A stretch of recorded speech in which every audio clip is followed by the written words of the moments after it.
Magandang araw sa inyo mga boss idol, panibagong araw na may panibagong video at balita na naman ang ating tatalakayin ngayon. Halina at pag-usapan natin dito ngayon mga boss idol ang balitang may papalitan nga daw talaga si Spencer Dinwiddie sa rotation ng Los Angeles Lakers. Kikilalanin nga natin ngayon kung sino ang player na ito. Tatalakayin na rin natin yun ang balitang papasok nga daw si Klay Thompson sa free agency market sa susunod na off-season. Panahon na nga siguro upang lumipat ito ng ibang kupunan. Pero bago yan, please don't forget to hit the notification bell at mag-subscribe sa ating channel.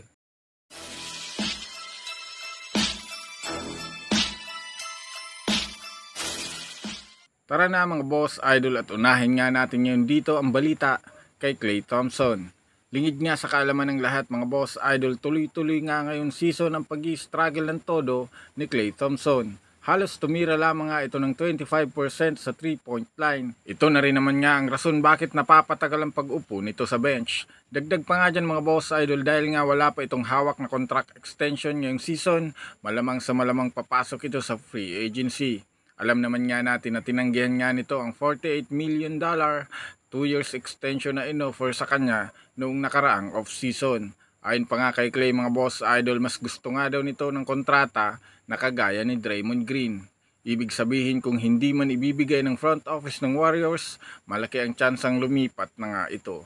Kung inyong ang matatandaan, may isang analyst niya ang naglabas ng balita na nakadepende sa performance ni Klay Thompson ang magiging kontrata nito sa Golden State Warriors.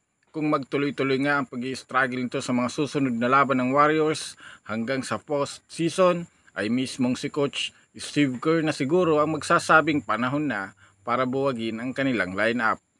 Sa kabilang dako naman tayo mga boss idol tungkol naman kay Spencer Dinwiddie.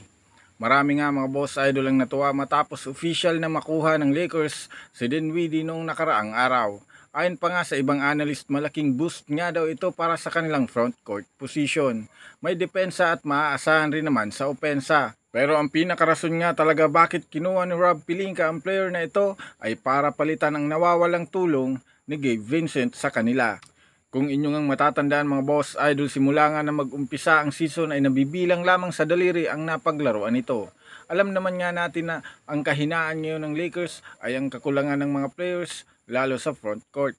Kaya naman literal steal nga na maituturing ang pagkuha kay Spencer Dinwiddie.